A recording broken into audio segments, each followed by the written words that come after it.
વિજ્ઞાનમાં લાવ્યું અને વિજ્ઞાને સાકાર સ્વરૂપમાં તમને કરીને બતાવ્યું છે. આરી ધારા અનાદિકાળથી હેડી આવે છે અને ગુરુ મહારાજ કે અસલ માલ શ્યાકામ પડ્યો છે એ લાય અને અભળો એ ખોડો આ કચરો જ ખોડવો પડે અશોકભાઈ. બધો કચરો હોય ભરાય છે.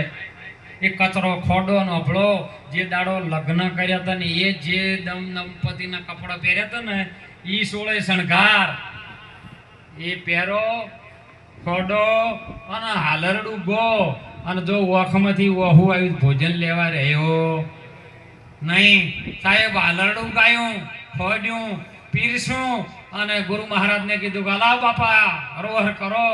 બાપો બોલ્યો કે હવે કોઈ બાળક મારી જોડે બેહે તો ખાવું નખે મારે જમવું કે બાપા તાણે વાણિયાનો દીકરો સગાળ સાહેબ બોલ્યો જો કેટલે આવ્યું હો આવ્યું જ્યારે જ્યારે ધર્મ એટલે પુરુષ અને નીતિ એટલે સ્ત્રી જ્યારે જ્યારે ધર્મ પોગળો પડી ગયો સગાળ સામ ખબર નથી કે કંઈક મારા સાધુને મેં કદાચ દુઃખી કર્યા હોય કોક ગરીબોને મેં રંજાડ્યા હોય તો જ મારો આ કાળ આવીને ભોર્યો છે ને કે આટલો સાધુ મારા ઘેરથી ભૂખ્યો ન જાય અને આજ ભૂખ્યો જાય છે તો હવે મારે જીવવાનો કોઈ અધિકાર નથી.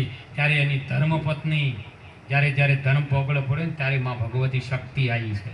એ જ આત્મરૂપી શક્તિ ગુરુ મહારાજે એ જ સુરતા અને સુરતાને જગાડી છે.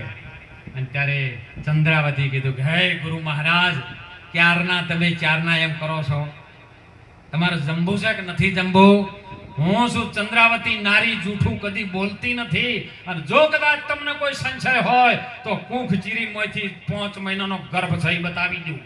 અને કટાર લીધી અને મારવા જાય છે ત્યાં ત્રિલોકનો નાથ સદગુરુ પરમાત્મા ચોકર પ્રગટ થાય છે. હે ચંદ્રાવતી સગાળ શા માગો માગે આલુ કે માગવા તો તું આવ્યો તો બોલો. હરિએ હરાવ્યા સંતોએ હરિને હરાવ્યા એ હરિને પાછા પગલા પડાયા જો ચંદ્રાવતીએ હરિને હરાયા. પ્રભુને હરાય ને પ્રભુ કહે હવે કથા માગું છું એક જ વસ્તુ અમારી કસોટી આવી કર્યા પણ આગળના કળિયુગમાં કોઈની ના કરતા ને કે કળિયુગમાં મોણો 2 પૈસાનો છે. એ તો કાલકામાં એ દીવો લઈને જાય ને ધજા લઈને જાય ને એટલે વચમાં જીવક મળે કે સુડેલમાં એ સારું છે. આમ 2 મહિનેથી પુણ્યમાં ભરો છો ઘણા બીજો ભરે છે. બીજની કોઈ દાડો તીજથી છે એને પૂછો રોમાપીર હાલ ભીડથી છે ને રણુજામાં એ કોઈ એમ નહીં કરતા બધા ધજાઈ લઈને રોમાપીરને મળવા દો છો. એ તો વળતે પેલું હાવ ફ્રીમાં મળે ને દુકાનમાં જાહેર ક્વાર્ટરીએ લેવા દો છે તેમાં ભીડથી છે. અને તમે વિચાર કરજો સાહેબ જો હૃદયમાં રામ હોય ને તો એ જઈને ભગવાનને કહેજો 10 બીજોથી હું આવું છું એકવાર તું મારા ઘેર આય. જ્યારે જ્યારે ભક્તોએ પોકાર કર્યો છે ત્યારે પરમાત્મા ઘેર આવ્યો છે અને જે ગોતવા જઈને કદી જડ્યો નથી. ભગવાન રામદેવપુરનું ભજન દ્વારકાવાળાનું ભજન અજમલ રાજા કરે. અજમલ રાજાને ગુરુ બાળીનાથે કીધું કે જો ભગવાનને લાવવો હોય દ્વારકા જા. ત્યાંથી પુણે મેં આવ્યા છે ત્યો અને ત્યો જઈને પૂજારીને પૂછ્યું કે મારે ભગવાનના દર્શન કરો કે આ તો ના લ્યા ટાઈમ બંધ થઈ ગયો દરવાજા બંધ ભગવાન અભી સો રહા હે. હાલે તમે દ્વારકા તો નહીં બરાબર ભીડ થાય ને એટલે બધા તાજી દે કોરે મોરે જ્યાં ભીડથી છે એ ભગવાન ભોગ લગા રહ્યા હે અભી સો રહ્યા હે 1 ઘંटे के बाद आना. 1 કલાકમાં એમ કે ભીડ ભેળી થાય ને પછી તો તમે હમણાં 500 ની 1000 આખી કરો ને એટલે તમે એ પિછલે દરવાજે છે આ જાઓ. હું જેલો ખુદ હું આવી લેબોરેટરી કરવા જ વધારે છું કે હા શું કરે છે ખોટું કરે છે. અને સાહેબ એ ભગવાનને પૂજારી કીધું કે આ તો બધો પથ્થરનો છે તો કે આ પથ્થરનો છે લાડવા ન ખાય કે ના લાડવા છૂટા માર્યા સાહેબ. ભક્ત સાહેબ બધુંય મારે. લાડવા એટલે શબ્દરૂપી પ્રેમરૂપી ભાવરૂપી ભોજન માર્યું ભાવના લાડવા માર્યા અને ભગવાનની મૂર્તિને વાગ્યા ને એટલે પેલો પૂજારી કે આ લાડવા સોળતો હોય તો એનું મગજ ચટકી ગયેલું લાગે લાઈન ઓનું હોય છે ફોટો કાઢી નાખું અને તરત કીધું કે અસલ ભગવાનને જોવા છે કે હા કે આ દરિયામાં ધમખું મારે દરિયામાં ડૂબકી લગાય. કારણ આપણે ભજનમાં સંતોને કહેતા અરે દિલ દરિયામાં તમે ડૂબકી દો ને મોતી લ્યો ને ગોતી રે એ મોતી તો મધ દરિયે રહેશે એને લેજો ગોતી રે તરત સાહેબ કહેતા પણ દરિયામાં દુષ્કો માર્યો અને ભગવાનને બેટ દ્વારકાની અંદર એ જળની અંદર એને પ્રગટ થવું પડ્યું. તાણું હોય જળમદ આ પાણી કેરી પેદાશ કરી અને ઓમાંથી જળમાંથી જુગતી રચાઈ. આર્યો જળમાંથી આદિ કાળથી પ્રગટ થયો છે. અને સદગુરુ તમને એ જળથી બનેલી આ શરીર, આ બૂંદથી બનેલું આ શરીર ઓની અંદર રજ પ્રગટ થાય એવો કેવલ સદગુરુ કરી શકે સાહેબ. અને એટલા માટે મહાપુરુષો જગાડી રહ્યા છે. તમારી અંદર પ્રગટ થાય અને માનજો, નહીતર સબ ઘટ મેરા સાયા ખાલી મળે ના કાંઈ પણ બલહારી ઉસ ઘટકી જો સાહેબ પ્રગટ. જેની અંદરથી પ્રગટ થયો પ્રગટ પરમાત્મા, અને એને તમે ઓળખજો સાહેબ. બાર ગોતવા જાશો તો ભટકાઈ જાઓ. અરે બાર તમે સિદ્ધ ભરો છો, એ કાયામાં બેઠો એક બાવો રે, એ બાવાની તમે ખોજ કરો તો મટી જાય બધો તમારો દાવો રે. એ વીરા મારા બોલતા પુરુષને દાવો રે. એ તીર્થ વ્રત તો બહુ કરે સવારામ બાપા કે, તીર્થ વ્રત તો બહુ કરે ને જાય બદરીના બેટે, બારવાસના બહુ ફેલાવે પણ નજર ન રાખે મોય નેઠે. જેની સુરતા શું ઘર્મ ભેટે એને ઘટમાં સાહેબ બોલો તમારી અંદર ભેટે કે. હું સીધું કહું છું, કદાચ આટલું બધું ખબર ના પડતી હોય. તમારું નાનું જ્યારે માના ગર્ભમાંથી શરીર આવ્યું 3.5 કિલોનું હોય, કોઈને ઓછું હોય થાય, પણ પહેલાં 3.5 કિલોની કાયા આવતી. ફૂલ ખોરાક, જેને હાથે દૈણા દણેલા હોય, વલોણું વલાયેલું હોય, કુએથી પાણી બેડું ઉપાડીને ભરીને આવેલા હોય, એ કસરત કરેલું હોય, ધણીમાં જેનું ધ્યાન હોય, એનું પૂરેપૂરું બાળક 3.5 કિલોની માટીનું આવે. અને અત્યારે તો બોલો દૈણા દળવા પડે. સીધો આટો અન્નપૂર્ણા આટો આવી ગયો, આશીર્વાદ આટો આવી ગયો, તૈયાર. પાણી એ પેક બંધ બાટલામાં આવે, તૈયાર. અરે તમે કોદરું વધેલું એ આવે, તૈયાર. કોઈને કશું કરવું જ નહીં. આ તો અમારા જીત ભાઈ જેવો હતો ને, એના છોકરાને વિવાહ કર્યા અમદાવાદ જેવા. અમદાવાદ વિવાહ કર્યા એટલે વેવાઈ હોમે વેલ સેટ હતા. મોટો બંગલો 1.5-2 કરોડનો ને એની અંદર એવા ચોદીના નળ ફિટ કરેલા, બાથરૂમમાં, સંડાસમાં, ઘરમાં હાથ ધોવા માટે બધી જગ્યાએ ચોદીના નળો. જઈને મોય બેઠા. વેવાઈ ગયેલા આ ઘણા દાડે આવ્યા છો તો રહો. ના ના કે મોડું થાય છે ને હવે રહેવા એવું નથી. તો કે આજની રાત તો રહો. ખડો તમે કે આજની રાત કાઢીએ. રાતે આલ્યા પથારી કરીને સુઈ ગયા, વહેલા 5 વાગ્યા તો જાગ્યા. કારણ કે ગામડામાં માણસો 5 વાગે જાગી ગયા. ખેડૂતનો દીકરો કોઈ દાડો સુઈ ના રહે. 5 વાગે જાગ્યા અને ઘરવાળાને કેવું ભારો ડબલું આલો ને કે જેમ બહાર જવું છે, જંગલ જવા. એ બધું બહાર ન જવાય હોય, એવા સિટી છે, બહાર ન જવાય. આ સગવડ તો આપણે ઘરમાં છે કે લે આવું ના હોય કે અમારે બધું ઉલટું છે કે જેમ જમવાનું બધું બહાર ચોરા જઈને ખાઈને આપવાનું, બીજું બધું ઘરમાં ઉલટું થઈ ગયું છે. અંદર જ્યાં તો જોયું પેલા 2 પગલા હતા ને ત્યારે પાણી નાખીને શોટ લઈને પાછો આવ્યો. હવે ના જવાય, આ તો ભગવાનનો પગલો લાગે. પણ કે હવે મારે ઝીલણ કરવું છે, બીજા બાથરૂમમાં બેહાર્યા. હવે બાથરૂમમાં એક નળ મહારાજ એવો નાખેલો ને, એટલે એને ચાલુ કરીને માલ્યો ને તો ટોકર મૂક્યું, પાણી આવવા માંડ્યું. ધમ ધોકાર પેલો વિચાર કર્યો કે ના એને વિચાર કરે કે દિવાલમાંથી પાણી કેવી રીતનું આવે. પણ નાઈ રે જેમ તેમ કરીને કહેવાય ને કે હવે હું જઉં, હવે હું ઘણી વાર નહીં રહું. અને ત્યાંથી ચા પાણી કરીને ફટાફટ નીકળ્યા. ઘેર આવ્યા ને હોય આવીને વેવાઈને પૂછ્યું ના કે આ બનાવ્યું કેવી રીતનું. ડાયરેક્ટ એટલું બધું લાખ રૂપિયા ખર્ચો કરીને બાથરૂમ બનાવી દીધું, ચોદીના નળ ને બધું નાખી દીધું. તગારું મૂકીને મોય નળ ચાલુ કરે પણ પાણી જ ન આવે. તરત વેવાઈને ફોન કર્યો, એટલે વેવાઈ તમારા ઘરમાં હતું એવું જ બાથરૂમ મેં બનાવ્યું, ચોદીના નળ મેં નાખ્યા પણ પાણી કેમ નહીં આવતું? એટલે વિડીયો કોલ કરો. વિડીયો કોલ કરીને બતાવ્યું, આમ ચાલુ કરી પણ પાણી ન આવે. એટલે તમે કનેક્શન લીધું હે કે કનેક્શન કેવું આવે કે જે ગ્રામ પંચાયતનું ગ્રામ પંચાયતનું, નગરપાલિકાનું નગરપાલિકાનું, પણ મોંથી ત્યાંથી સહી કરાવી ફોર્મ ભરીને ત્યાંથી કનેક્શન લેવું પડે.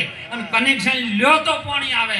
અમે જેટલા કનેક્શન લીધા છે નહીં લીધા ને કે પાણી નહીં આવે, ગમે એમ ચકલીઓ ભમાય એમ થાકશો તો. એટલે કોઈ આવા સદગુરુ મળે તો એ થઈને કનેક્શન લેજો.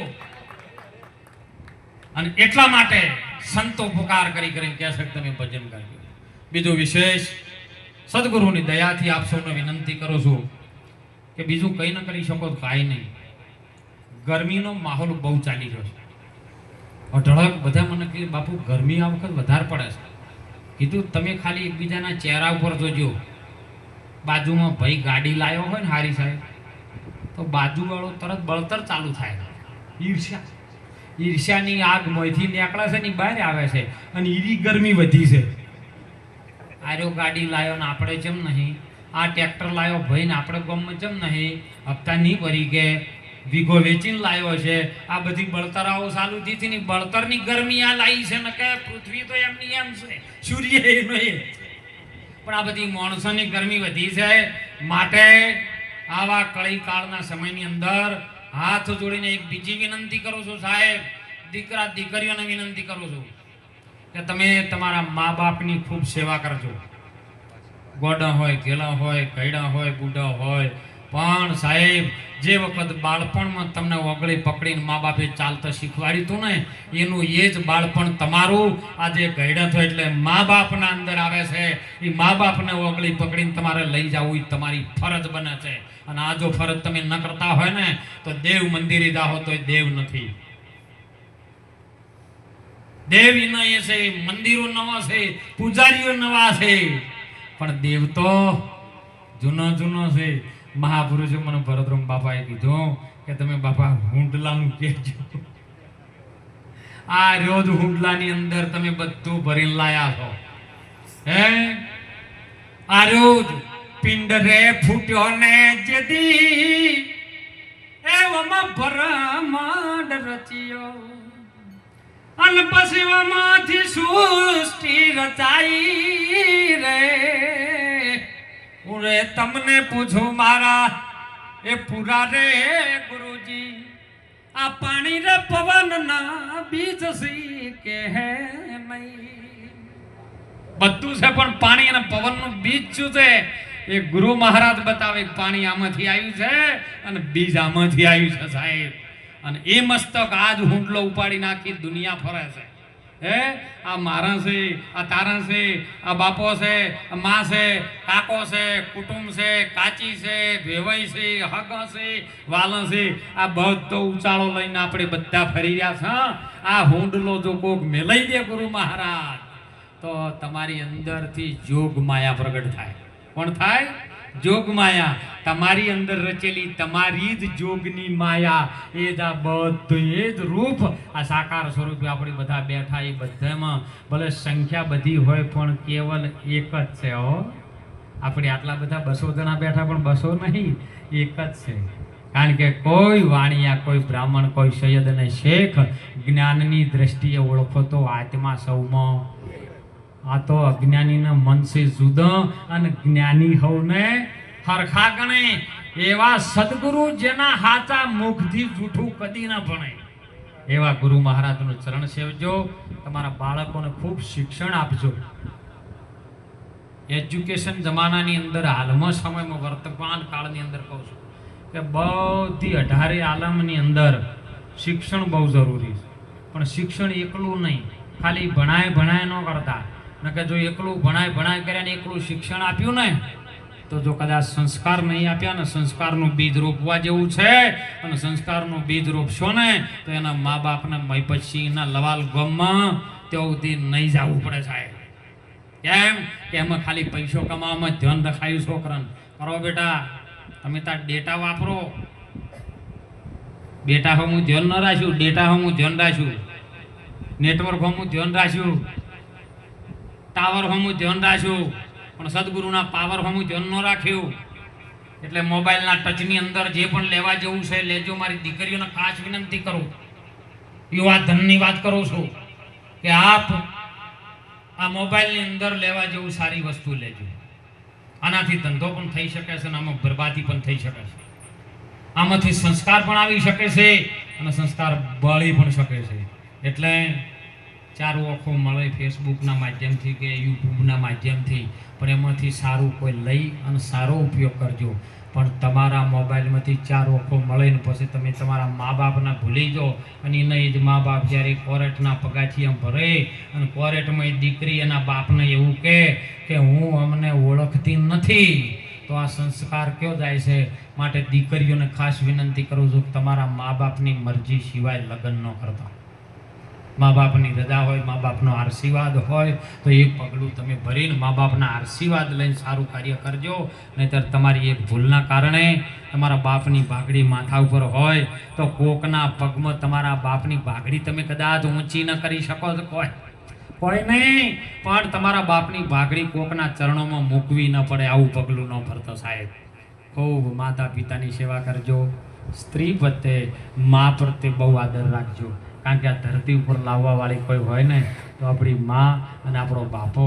પણ આ જન્મ મા અને બાપે આપ્યો છે અને આવા કોઈ સદગુરુ મળી જાય તો એમને આપણને અવતાર આપે છે.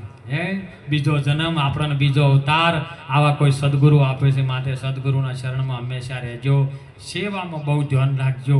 બીજું સત્સંગ ના આવડે, ભજનવાણી ના આવડે તો કોઈ નહીં, પણ તમે જો સેવા કરશો ને તો સેવાથી મોટી કોઈ બીજી ભક્તિ જ નથી. હું તો એમ કહું, સેવા કરી ગયો ને હનુમાને રોમને ઋણી રાછા સાહેબ, એવી સેવા સદગુરુ મહારાજની કરજો.